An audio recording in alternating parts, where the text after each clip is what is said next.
de Deus. Diz assim, versículo de número 1. Paulo, chamado apóstolo de Jesus Cristo pela vontade de Deus, e o irmão Sóstenes, a igreja de Deus que está em Corinto, aos santificados em Cristo Jesus, chamados santos, com todos os que em todo lugar invocam o nome do Senhor Jesus Cristo, Senhor deles e nosso.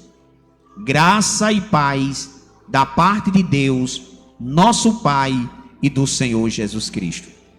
Sempre dou graças ao meu Deus por vós, pela graça de Deus que vos foi dada em Jesus Cristo, porque em tudo fostes enriquecidos nele, em toda a palavra e em todo o conhecimento, como foi mesmo o testemunho de Cristo confirmado entre vós, de maneira que nenhum dom vos falta, esperando a manifestação de nosso Senhor Jesus Cristo, o qual vos confirmará também até o fim, para serdes irrepreensíveis no dia do nosso Senhor Jesus Cristo.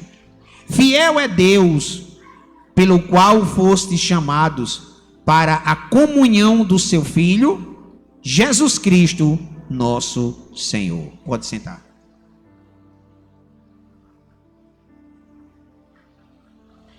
Nessa noite, irmãos, eu quero compartilhar com vocês, através da palavra. Se você quiser permanecer com a sua Bíblia aberta, nós vamos citar alguns versículos, e você vai examinar se aquilo que eu estou dizendo está se encaixando com o que está na sua Bíblia, porque essa é a verdadeira palavra de Deus.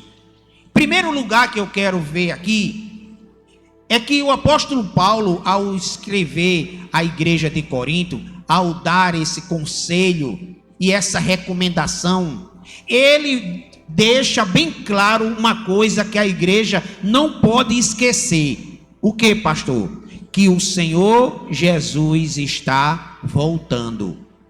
A esperança da igreja primitiva, no ano que Paulo escreveu a carta aos Coríntios, não era de esperar terremoto, maremoto, guerra, rumores de... Não, nada dessas coisas. Eles não visualizavam os sinais do arrebatamento. Eles esperavam o arrebatamento em si. Porque quando você visualiza muitos os sinais, é como se alguém dissesse assim: olha, fulano, quando der 6 horas da manhã, eu passo na tua casa. E a gente vai para o shopping, que eu preciso comprar algo lá, e eu queria que você fosse comigo, para poder você me dar uma opinião. Você vai se arrumar de 3 horas da tarde? 2 horas da tarde você vai se arrumar? Não, você vai deixar para se arrumar quando tiver faltando meia hora para as 6. Ou até mesmo chega a pessoa de 6 horas, você ainda vai: eita, fulano, eu ainda vou calçar o sapato. Por quê? Porque você está olhando para a hora que a pessoa disse. Então, quando Jesus falou dos sinais da sua vinda, ele não disse isso para que você focasse a seguinte ideia: não, eu só vou realmente me preparar quando eu ver a coisa, quando eu ver o bicho pegar, quando eu ver mesmo terremoto, maremoto. Porque aqui no Brasil não tem terremoto que destrua nada, mas Jesus disse que haveria esses sinais antes do arrebatamento. Então eu vou esperar isso acontecer. Tem crente que está esperando o sinal da besta. Não, eu só vou me preparar mesmo para o arrebatamento quando vier o carimbo da besta, né? Quando vier o povo carimbando por aí eu vou. Ele não pode ver uma notícia no jornal ou na rede social falando assim: o governo mundial está se fixando na terra. Aí ele diz: eita, Jesus está voltando. Meu irmão, independente de qualquer sinal, Jesus vai voltar. Então você não tem que viver na expectativa dos sinais, você tem que estar na preparação do arrebatamento. Porque pode ser a qualquer momento, independente de qualquer coisa, o arrebatamento vai acontecer. Então você tem que focar nisso. Eu preciso estar preparado hoje. Eu preciso estar preparado hoje.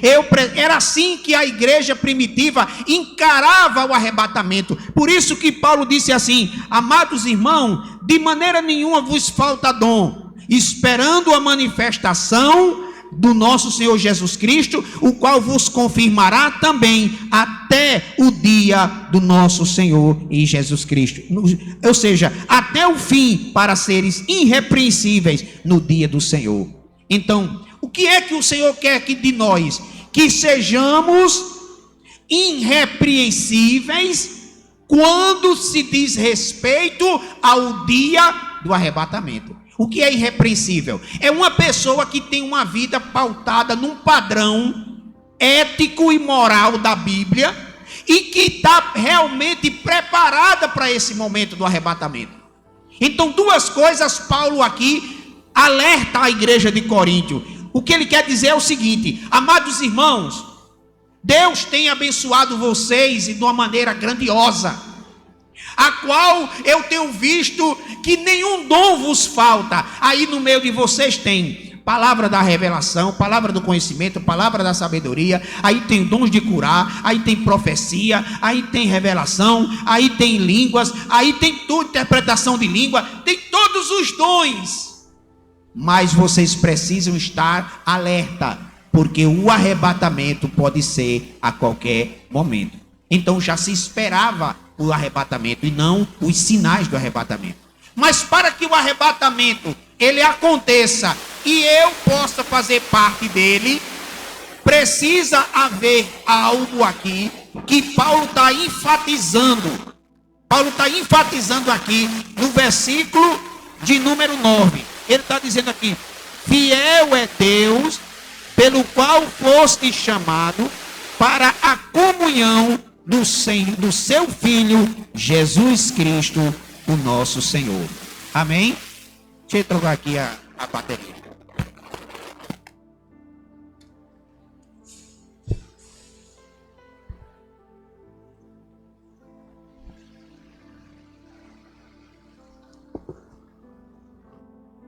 Glória a Deus. Então vejamos o seguinte, irmão. O que é a segunda ordem de Paulo? Primeiro, a recomendação de que o arrebatamento não deve ser esperado de olho nos sinais. Esqueça os sinais, esqueça. Faça de conta que não está acontecendo nada. Mas você tem que fixar o arrebatamento na promessa que Jesus disse: eu voltarei e levarei vós para mim mesmo. Então, a mente do crente tem que estar fixa no arrebatamento. Amém? Amém, irmão? Vocês estão entendendo? Então, deixa os sinais para lá, viu? Esqueça os sinais. Não fique esperando sinal, não. Espere o arrebatamento. Segundo a recomendação de Paulo, versículo de número 9: fiel é Deus, pelo qual foste chamado para a comunhão do seu Filho Jesus. O que quer dizer comunhão aqui? É comunhão. Paulo está mostrando aqui que é o elemento principal para o crente manter-se de pé. Entendeu, irmão? Porque para o crente se manter de pé, ele precisa estar em comunhão. Essa comunhão aqui, Paulo deixa bem claro, é a comunhão do crente com Jesus Cristo. Aí eu pergunto você, irmão, você está em comunhão com Jesus? Porque se eu perguntar aqui, o que é comunhão com Jesus? Tem crente que não sabe. Tem crente que não consegue compreender como ter uma comunhão com Jesus. E eu vou justamente falar sobre isso nessa noite. Primeiro ponto aqui. Assim como todas as outras coisas foram criadas, nós também fomos criados com um objetivo. Sabe qual é o objetivo que Deus nos criou? Para quê? Quem sabe?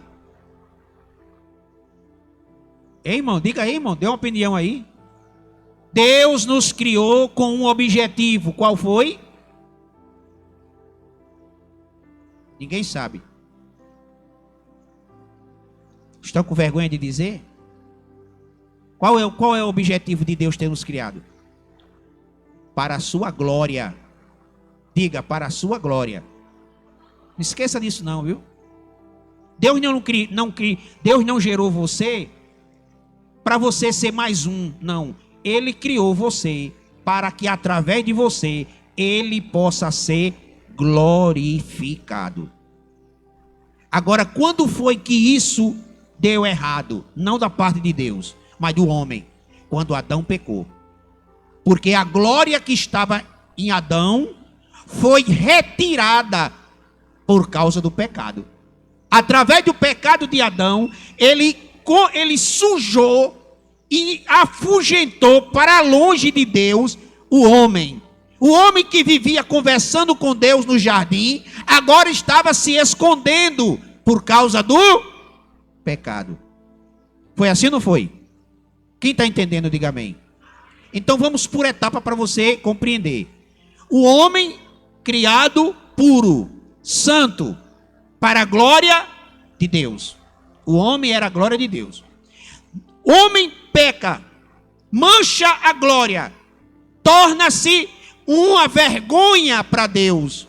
Lá na frente, quando o gênero humano é corrompido, tem algumas bíblias que dizem assim: e arrependeu-se o Senhor de ter criado o homem. Se arrependeu ali quer dizer, e decepcionou-se, e envergonhou-se Deus da sua criação. Porque Deus criou para uma coisa e o homem se tornou outra. Quando eu falo homem, eu estou falando homem e mulher.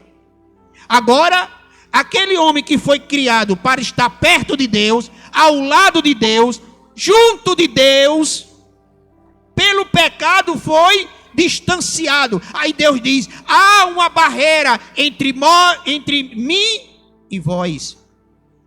Há uma separação.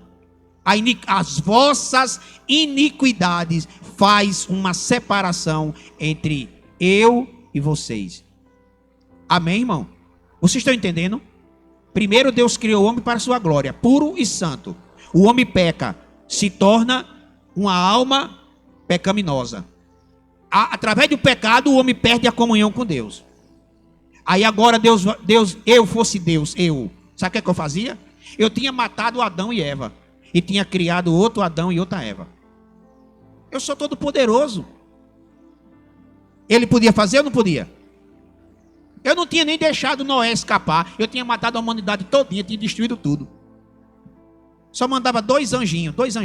Vai lá, anjinho, faz a limpeza. Eu não vou nem estragar minhas mãos não, nem sujar não. Os anjos vinham aqui fazer a limpeza, eu deixava ninguém vivo. Quando não tivesse ninguém mais na terra, ninguém, aí eu ia do pó da terra, fazia outro homem melhor do que Adão. Mas por que Deus não fez isso? A pergunta: porque eu tenho valor? Porque eu sou importante? Não. Ele não fez porque ele decidiu de si mesmo não fazer. O que foi que ele decidiu? Ele decidiu que o homem que havia quebrado a comunhão pelo pecado deveria se arrepender, se converter e restabelecer essa comunhão através de um homem que vertesse o sangue por ele.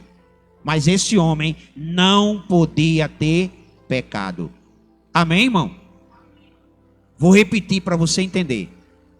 Deus poderia ter criado outro homem para a sua glória, mas decidiu dele mesmo, baseado em nada do homem, ele mesmo decidiu que esse homem que tinha quebrado a comunhão deveria se converter e restabelecer essa comunhão, não através do homem, mas através de alguém que morresse por ele, mas que esse alguém não podia ter pecado.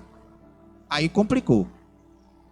Porque se essa pessoa, ou se esse ser que fosse morrer pelo pecador para restabelecer a comunhão tivesse pecado, então ele não podia fazer a ponte, ele não podia ser o mediador entre Deus e os homens, porque ele também tinha pecado. É aí que entra quem? Quem foi que entrou na história? Quem? Não estou ouvindo nada. Não estou com vergonha de dizer. Quem foi que entrou na história? Jesus. Jesus entrou como mediador entre Deus e o homem. É como se ele dissesse assim: Pai, eu vou lá e através de mim eu vou restaurar a comunhão que Adão quebrou. Por isso que Paulo diz que por um homem entrou o pecado no mundo, mas também por um homem entrou a libertação do pecado e a vida. Por um homem o pecado e a morte, mas pelo outro homem entrou o perdão e a vida. É por isso que eu dou glória, glória e glória a Jesus. Porque ele podia ter me rejeitado. Deus poderia muito bem ter me rejeitado, porque fui eu que quebrei a comunhão que ele tinha comigo. Fui eu. Foi ele não. Foi eu. Mas ele mesmo assim decidiu me dar mais uma chance. Olhe para seu irmão e diga: você recebeu mais uma chance. Aleluia. Glória a Deus. Não há coisa melhor do que ter comunhão íntima com o Pai. Olha, irmão, eu não conheço um crente de verdade, eu não conheço, que não tenha comunhão com Deus. Se o crente não tiver comunhão com Deus, ele é só um religioso que tem uma crença, uma religião na cegueira. Ele não vê nada, ele não enxerga nada. É preciso que o crente tenha comunhão com Deus para poder estar na lista dos arrebatados. Porque como é que você vai morar na casa vou usar até a expressão, desculpem, né? Como é que você vai morar na casa do cara se você não fala com ele? Se você não tem comunhão com ele, se você não tem união com ele, não vai nem com a cara dele, como é que você vai para lá?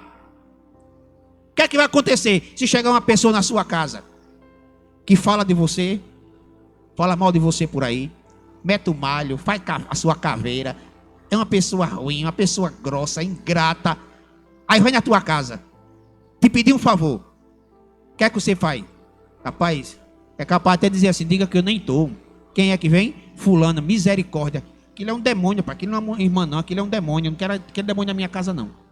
Então, se eu não tenho comunhão com Deus, como é que eu vou morar no céu de Deus? É a pergunta que eu, quando estava lendo isso aqui, comecei a me autoanalisar. Se eu não tiver comunhão com Deus, como poderei morar na casa de Deus? Eu não poderia, com a comunhão quebrada, me ajoelhar e dizer assim: Deus, eu sou um pecador, mas eu quero que o Senhor me aceite. Deus olhava para mim e dizia assim: eu não estou te enxergando, eu não consigo te enxergar. O teu pecado não me deixa te ver. Foi preciso Jesus perdoar o meu pecado, fazer o sacrifício substitutivo na cruz, para que Deus pudesse me ver. Aí, quando Jesus morreu na cruz, ele morreu não foi só por um, mas por todo aquele que o aceitar como Salvador. E na hora que a pessoa aceita Jesus, ele passa a ser visto por Deus, porque Paulo diz que o homem, antes de aceitar Cristo, está morto em ofensa e pecado.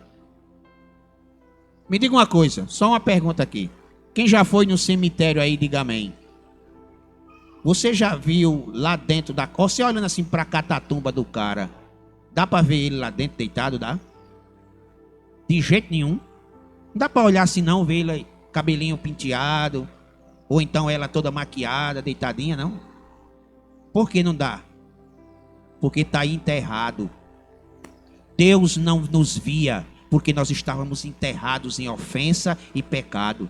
Mas Cristo nos ressuscitou com o seu sacrifício na cruz e olhou para nós e disse: eu vou te levar até meu Pai. Ele não te via, mas a partir de agora ele vai te ver, porque os teus pecados estão perdoados. Só Jesus pode restabelecer a minha comunhão com o Pai. Agora, depois que a minha comunhão com Deus é restabelecida pelo perdão, eu devo manter essa comunhão. Porque o que é que quebra a comunhão do crente com Deus? Pecado. Não é aquele pecado que você comete, que todo mundo pode cometer como humano. É aquele pecado que você se habitua a praticar. Ele vai afastando você da comunhão com Deus. Mesmo que Jesus tenha morrido na cruz, mas a visão de Deus para com você começa a ficar turva. E você começa novamente a ser coberto por uma multidão de pecado. Quem está entendendo, diga amém. Diga glória a Deus. É porque os irmãos estão tão tristes sabendo de uma notícia dessa. Porque, meu amado, se eu não soubesse dessa notícia, que através de Jesus eu fui restabelecido a Deus, quando Deus não me enxergava mais, e eu não tinha como fazer com que Ele me enxergasse, mas Jesus foi lá e fez, eu dava tanto glória a Ele, eu beijava tanto Jesus, irmão. Ah, meu Deus. Agora, para muitos, a comunhão com Deus é um fardo. Por que a comunhão é um fardo? Porque a comunhão, ela exige renúncia. Eu não posso ter comunhão de Deus vivendo na prática do pecado. Não, porque Deus é o quê? Santo. E a palavra manda que eu também seja, para poder nós dois ter união, eu com Deus, eu tenho que ser santo. É claro que Deus entende que o meu nível de santidade não é igual ao dele, porque ele não é santo, ele é a própria santidade. Deus não ama, ele é o próprio amor. Se existe uma essência de santidade, é Deus. Então eu jamais vou chegar lá nessa essência. Mas diante da consciência que eu sou santo, e o que é santo? O que é santo? Separado. De quê? Do pecado e do mundo. Eu fui separado, então eu não vou mais tocar nisso. Se alguém me tirou do pecado e do mundo, eu não vou mais tocar, porque toda vez que eu toco ali, eu estou me sujando. O perigo não é você tocar e se sujar. O perigo é você se acostumar com aquilo. Eu digo isso direto. O pecado é como uma droga. Depois que você se vicia, depois que você fica viciado, até desculpa bíblica se usa para poder praticar aquilo. A pessoa sabe que está errado, mas como é, pastor, que eu consigo vencer o pecado? Tendo comunhão com Deus. É impossível que uma pessoa que tem perfeita comunhão com Deus viva na prática do pecado. É impossível, é o que a Bíblia ensina. Ele diz, João escrevendo na sua carta, ele diz assim, que nós somos filhos de Deus, e aquele que é nascido de Deus não. É aí que a pessoa se confunde. Pastor, peraí. Uma hora João diz, filhinhos, você escreva essas coisas para que não pequeis. Mas se alguém pecar, temos um advogado junto ao Pai, Jesus Cristo justo. E outra parte ele diz, quem é nascido de Deus não peca. Peraí, peca ou não peca? Então aí é que está o mistério. O que é nascido de Deus? É aquele que tem ligação direta com Deus. É aquele que vive em comunhão com Deus. Exemplo disso, Enoque. Enoque andou com Deus com a comunhão tão estreita que procuraram Enoque um dia e não acharam mais. Enoque simplesmente foi tomado por Deus da terra, arrebatado vivo. Então, é isso que Deus quer, comunhão. E a comunhão com Deus engloba, primeiro, renúncia. Você não pode priorizar você quando fala de comunhão com Deus. Você tem que priorizar a Deus. É por isso que eu fico pensando assim, como é que um crente consegue ficar em casa e não vir para a igreja adorar a Deus e depois diz que eu tenho o Espírito Santo? Tem não. Você não tem o Espírito Santo. Eu não estou falando no sentido de trabalho, de doença, né? Entenda, para depois ninguém sair dizendo por aí que o pastor Antônio estava... Não, se você está doente, se você está trabalhando, é uma coisa. Mas você em casa, sabendo que tem um culto a Deus na sua igreja, e você não vem para dar prioridade a você, para alguma coisa sua que lhe satisfaça, isto é pecado. Já prova que você não tem comunhão com Deus. Ou então sua comunhão está muito mal feita, porque eu vou dizer a você uma coisa. Quem já namorou aqui, diga amém. Eita, vamos fraco, parece que não estão com medo. Quem já namorou aqui, diga amém. Eu digo a você uma coisa. Se das irmãs aqui, se seu namorado toda vez que marcasse um dia para ir na sua casa, olha meu amor, quando for domingo, 3 horas da tarde, eu passo lá pra gente conversar e tal, dar um beijinho, um abraço. Quando chegasse 2h30, ligasse, dissesse, eita, não vai dar não, que eu vou ter que trabalhar. Aí, beleza. Quando fosse na segunda, você encontrasse uma pessoa que conhece ele e dissesse, não, trabalhar? Poxa, ele estava em casa no jogo de futebol, estava jogando Flamengo, passou a estar todo em casa assistindo o Flamengo. Aí você diz, como é que ele diz que me ama? Que eu sou a flor do jardim? Que eu sou tudo na vida dele? E deixou de estar comigo para estar com 11 jogadores, 22 jogadores numa tela? Então ele não ama. Então ele já está dizendo, você, gosto muito de você, mas meu Flamengo é em primeiro lugar. Então, se ele tiver de comprar uma roupa para você e uma camisa do Flamengo, você vai ficar nua, porque a camisa ele vai comprar. E você não pode dizer nada, porque ele é assim. Então, esse tipo de comportamento já mostra que aquela pessoa não tem a outra como prioridade. Meu amigo, pode jogar 200 Flamengo. Eu vou para casa da minha namorada, eu passei a semana todinha trabalhando, ansiando por esse momento, por esse dia. Eu vou na hora. E tu vai perder o jogo? Eu quero lá saber de jogo, meu irmão. Por quê? Porque ele ama a sua futura esposa. Ele ama aquela pessoa. Então, tudo que é prioridade na nossa vida é sempre colocado em primeiro plano. Então, se eu deixo de vir para a igreja para assistir a novela, é porque a novela para mim é mais importante do que Deus. Se eu deixo de vir à igreja porque eu estou cansado do trabalho, que todo dia você vai estar cansado, e se você botar o seu corpo em primeiro plano, você não vai vir nunca. Então, seu corpo, você é mais importante do que Deus. E nem adianta discutir, porque você não tem nem como argumentar isso. Porque a Bíblia diz, buscai em primeiro lugar o reino de Deus e a sua justiça, e as outras coisas são acrescentadas. A gente não só vem para a igreja quando está tudo bem, quando está descansado, relaxado. Tem crente que se ele passar o dia numa praia, à noite não vai para a igreja porque está cansado. Se for para uma piscina, não vem para a igreja porque está cansado. Se viajar, não vem para a igreja porque está cansado. E tudo no mundo é uma desculpa para não estar na igreja. Até porque o irmão que vai pregar não prega bem. É motivo. Eu só lhe digo uma coisa, meu amado. Não olhe para homem, olhe para Deus. Porque você não está aqui para agradar homem. Você não está aqui para marcar presença, nem bater cartão. Você está aqui para dizer a Deus, tu és maravilhoso, tu és glorioso, tu és santo, tu és o meu Deus. E obrigado, Senhor, porque eu estou vivo. Era bom que esse crente que pensasse isso, desse uma passadinha lá no Hospital Laureano, na ala dos cancerosos lá, para você ver as pessoas lá cheias de formiga, gritando de dor, e nem morfina dá mais jeito, e você tá aí, ó, respirando. Irmão, toda vez que eu respiro, ó, irmão, eu dou glória. Sabe por que eu dou glória, irmão?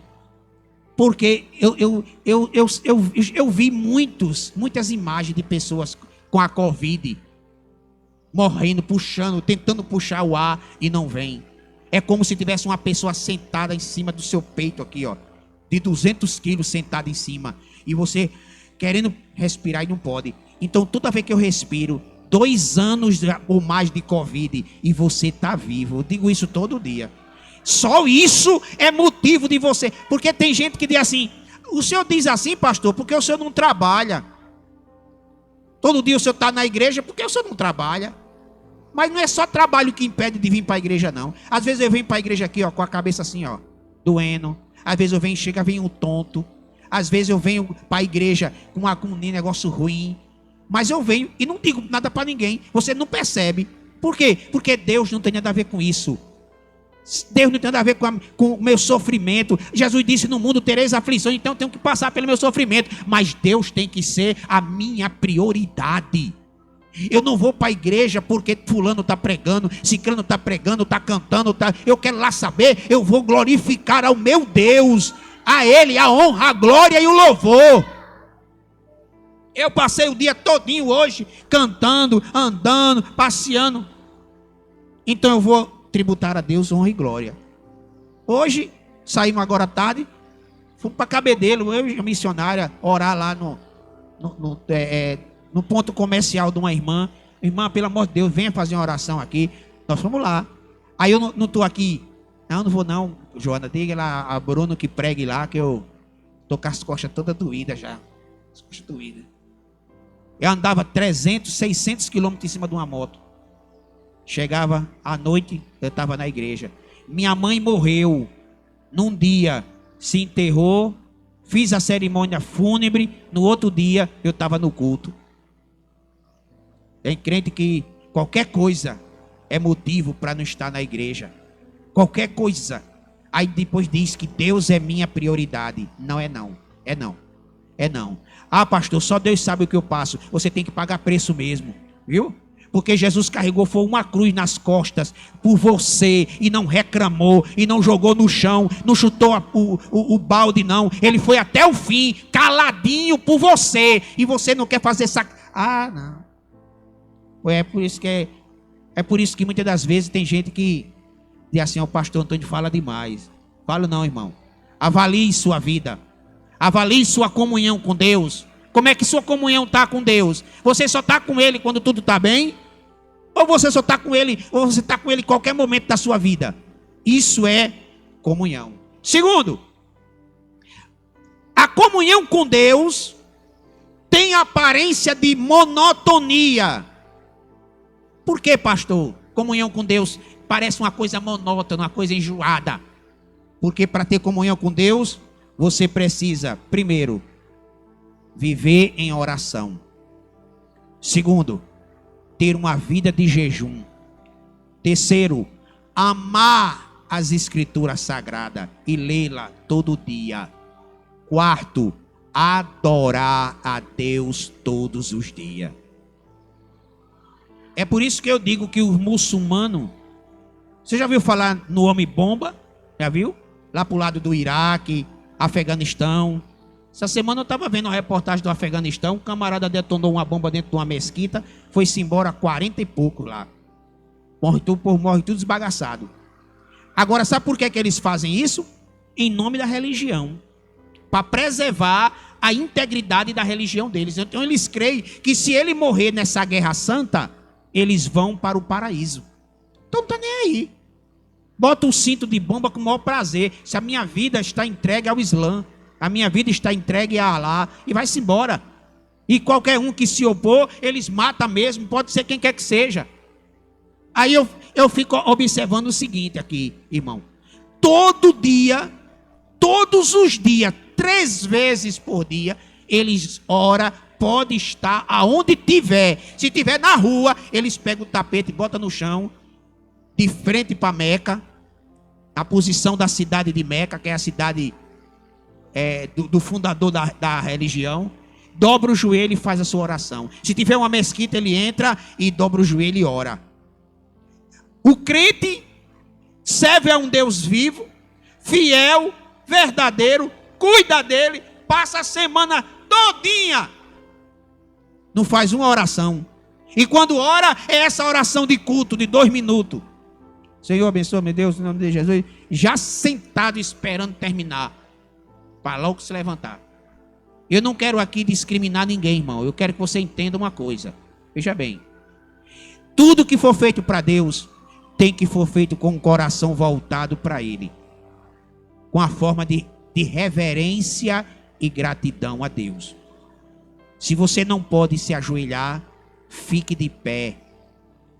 Se você não pode ficar de pé, então é porque você tem um problema grave. Então você ora sentado. Eu já vi jovens sentados na hora da oração. Sabe o que está acontecendo com você, irmão? a tua comunhão está se acabando. Você não está tendo mais ânimo para nada que é de Deus. Agora, se botar um Facebook na sua frente, um WhatsApp ou um TikTok para gravar se rebolando, como eu já vi crente rebolando, botando música do mundo no TikTok para ganhar ponto, para ganhar dinheiro, vendendo sua alma para Satanás. Isso aí, se os pais não vigiar, daqui a pouco tá ficando nua nos Facebook por aí e nos TikTok por aí. Ou eu estou mentindo? Eu já vi crentes seminuas dançando, rebolando na frente, bota uma música e grava para o TikTok, que é para ganhar dinheiro. Sabe o que é isso? Comunhão com Deus, que não tem. Sem comunhão não tem temor. Sem temor não tem santidade. Sem santidade não entra no céu. E a vaga fica para... Eu estou aí, a vaga. Irmão, nós temos que decidir, amados. Temos que decidir. Ou nós temos comunhão com Deus, ou temos comunhão com as trevas. Essa semana agora, morreu um cantor evangélico aí de um acidente. A família toda, todo mundo ficou em polvorosa. Jovem com 20 e poucos anos, a agenda lotada. Esse mês, a agenda estava lotada dele. Só tinha 2 dias que ele não ia pregar. Ele reservou porque era o aniversário dele. Aí ele ia comemorar o aniversário dele. Aí sabe o que aconteceu? Ele num carro com uma moça. A moça deu um vacilo e no acidente ele bateu de frente. O carro bateu de frente com o ônibus. E ele morreu. Ela escapou, mas ele morreu. Aí o pessoal tudo dizendo: combateu um bom combate, um homem de Deus, um jovem de Deus, cheio do Espírito Santo. Beleza, maravilha. Aí começou a aparecer as coisas. Resumindo, a conversa que surge é que ele namorava com essa moça. Essa moça não era uma cristã. E eles foram comemorar o aniversário deles aonde? Numa balada. Aí, na balada, para entrar, tinha que ter uma pulseirinha. Aí, quando foram tirar o corpo dele de dentro do carro, estava lá a pulseira no braço dele. Moral da história: Deus não se deixa escarnecer. O que o homem planta, o homem colhe.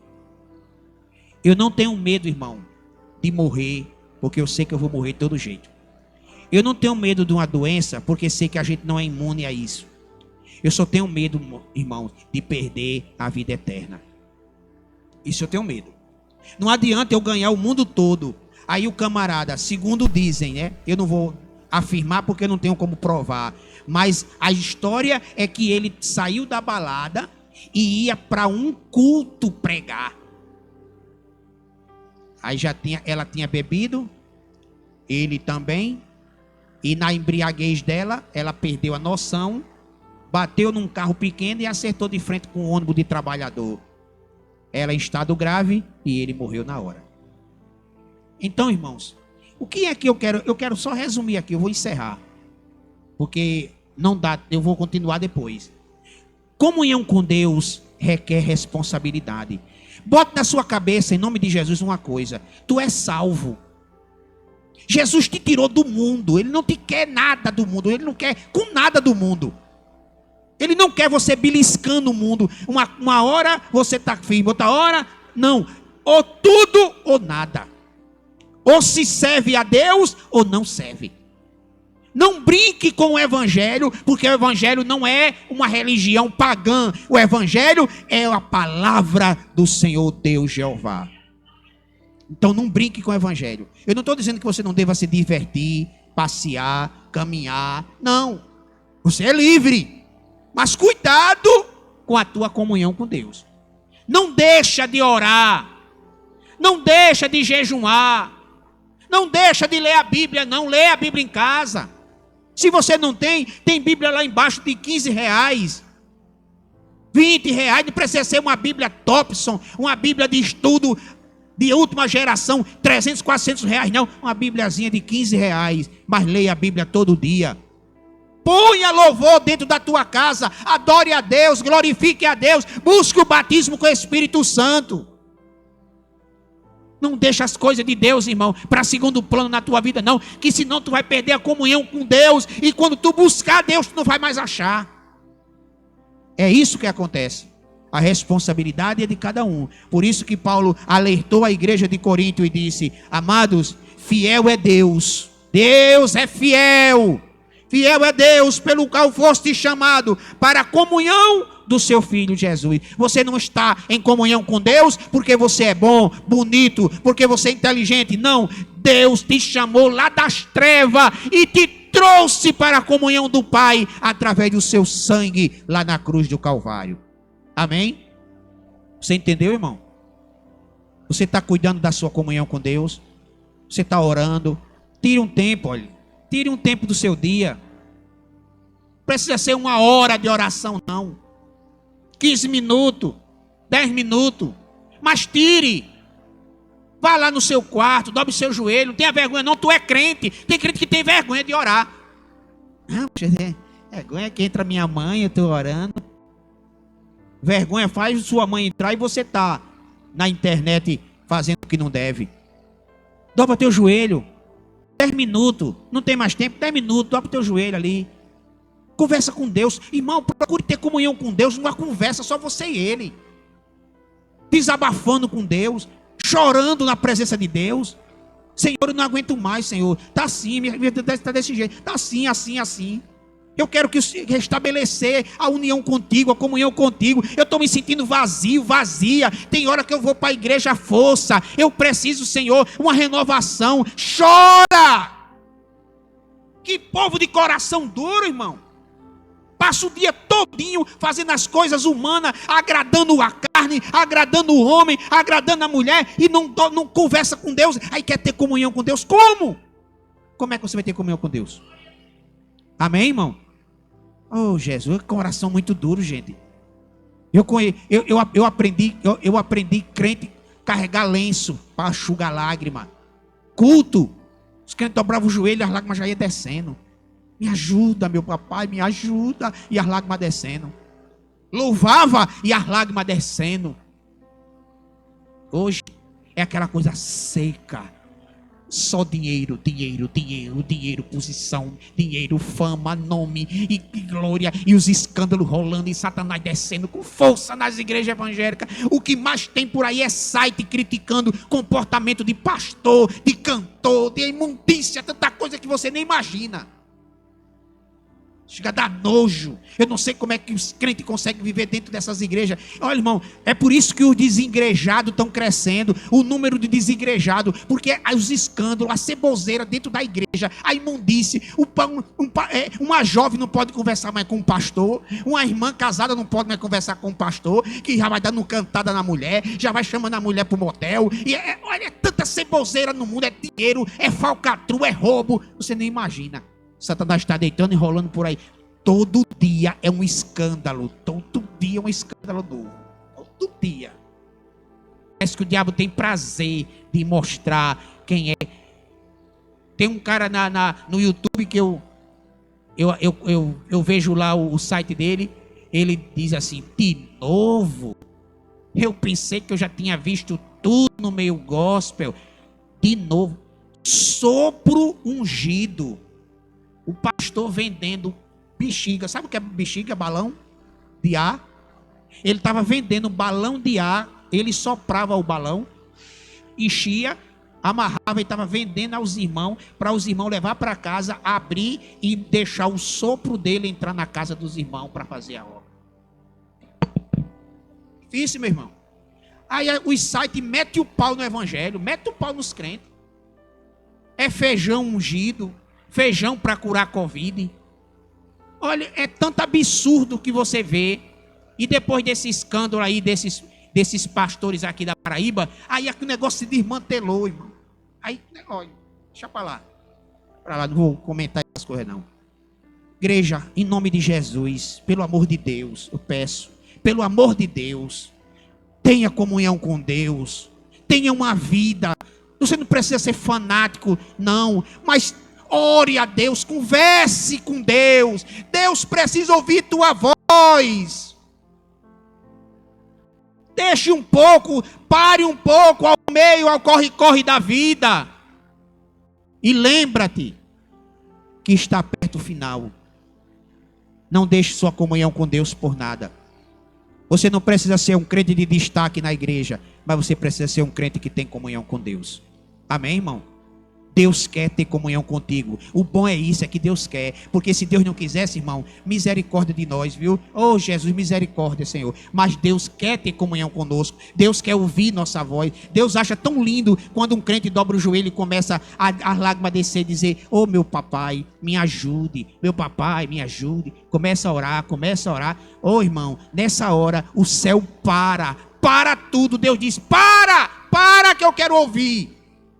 Porque é aquela oração que vem da alma, que vem lá de dentro e vai como um cheiro suave à presença de Deus. Mas está tão difícil. Às vezes, enquanto aparece um cheirinho subindo, assim. Mas esse monte de crente era para o culto aqui, ó, quando começasse a orar, era para ver clamor, viu? Deus quer ouvir clamor. Era para crente chorando, outros gemendo, outros gritando, outros clamando, rasgando o coração diante de Deus. Eu vejo o crente sentado assim. E agora de máscara é que é bom mesmo, né? Não dá nem para ver a boca mexendo, só esperando a hora de ir. Em nome de Jesus Cristo, amém, amém, Jesus. Aí você pensa que isso vai... Mas eu estou firme até hoje, pastor. Graças a Deus eu não penso em ir para o mundo, eu não penso em me desviar, e não vivo orando direto, não vivo clamando direto, jejuando direto, como o povo diz, não. E eu estou firme, mais firme do que muitos crentes por aí. Beleza. Eu podia te dar aqui vários exemplos, mas eu não vou porque já é 8 horas. Mas eu podia te dar vários exemplos aqui de camaradas que bateram no peito e disse assim: eu sou o homem segundo o coração de Deus. Deus me escolheu porque eu sou um homem de importância. E o diabo foi lá e disse a ele: depois eu vou mostrar que tu não é. Um vacilo que ele deu, o diabo deu uma rasteira. Não só prejudicou ele, mas a família toda foi prejudicada por causa dele. Amém? Amém, irmão? Vai vir aí 40 dias de oração. Vai ser de domingo a domingo, viu? Domingo ninguém trabalha não. Eu quero ver qual é a desculpa. Já que não ora em casa, devia pelo menos vir no domingo orar de manhã em jejum. Domingo não posso não, pastor. Domingo eu vou para a praia. Vou à praia, eu vou me divertir com a minha família. Amém. Vá-se embora. Vá-se embora. 40 dias de oração. 40 dias. De domingo a domingo. Vai vir feriado. Vai vir tudo. Eu quero ver. Eu não, né? Não faça por mim não. Se for para me agradar, nem venha. Nem venha. Só venha se for para agradar a Deus. Se for para mostrar, né, eu vou mostrar ao pastor que eu vou vir essa campanha, para ele ficar calado, você vai perder seu tempo, porque a sua vinda vai ser em vão. É melhor que você vá para a sua praia, para o seu descanso. É melhor do que você vir para agradar o homem. Só venha se for para agradar a Deus. Eu estou dizendo assim, não é empurrando você contra a parede, é acordando você para a sua posição diante de Deus. Fica de pé, igreja.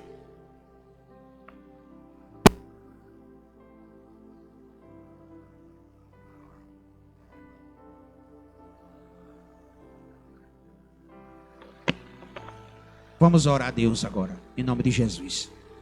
Cada um se examine a si mesmo, mesmo que não seja a ceia. Mas examine, pastor, graças a Deus, pastor, eu sou assim, quietinha no meu canto, quietinho. Mas todo dia, pastor, eu tiro meu momento de oração, eu tenho meu momento de louvor. Graças a Deus, pastor, eu não sou de ler a Bíblia de capa a capa, mas eu leio a Bíblia. Então continue. Quanto mais você buscar as coisas de Deus, mais você vai achar. Quanto mais você buscar comunhão com Deus, mais Ele vai te abraçar. E vai ter um momento de tua vida que tu vai dizer: Senhor, me ajuda. Ele vai dizer: vem para cá porque eu te conheço. É arriscado até o camarada estar numa situação, né, precisando de um socorro, orar e Deus não responder. O Senhor, por que tu não me responde? Eu não te conheço. Eu não te conheço. Tu passa meses sem conversar comigo, sem bater um papo comigo, sem contar nada de ti. Então eu não te conheço. Amém, irmão? Vocês entenderam? Posso ficar tranquilo, né? Eu vou fazer a minha parte. Se eu não orar, se eu não jejuar, não me imite não. Não vai me imitar não. Pelo contrário, eu vou ser diferente do pastor Antônio. O pastor Antônio é preguiçoso, é irresponsável para a oração. Eu não vou fazer igual ele não, eu vou buscar a minha parte. Eu vou fazer por mim, eu vou escapar pela minha vida. Amém? Amém, irmão? Amado Deus e soberano Pai, diante de tua graça infinita e da tua misericórdia, falamos, ó Deus, sobre a comunhão do cristão contigo. Ajuda-nos a entender isso, Jesus. Ajuda-nos. Porque sem comunhão, meu Pai, como teremos santidade? E sem a santidade, como poderemos ver a Ti, Pai? Senhor, nos ajude a sermos crentes que ora, que jejuma, que lê a Tua palavra, que louva, que glorifica Teu nome. Que não sejamos cristãos, Senhor, simplesmente de estar na igreja, simplesmente de uma carteira de membro, mas cristãos praticantes, cristãos que têm uma vida, meu Pai, aonde podemos vencer o pecado através da comunhão, Senhor, porque só podemos vencer as obras da carne se nós estivermos firmados no Espírito, e para isso precisamos estar em comunhão contigo. Ó Senhor de toda graça e de toda misericórdia, prepara-nos para o arrebatamento, que pode ser a qualquer momento, meu Pai, e a tua igreja está ansiosa por este dia. Te pedimos a tua graça sobre nós e a tua misericórdia, em nome de Jesus. Amém? Amém?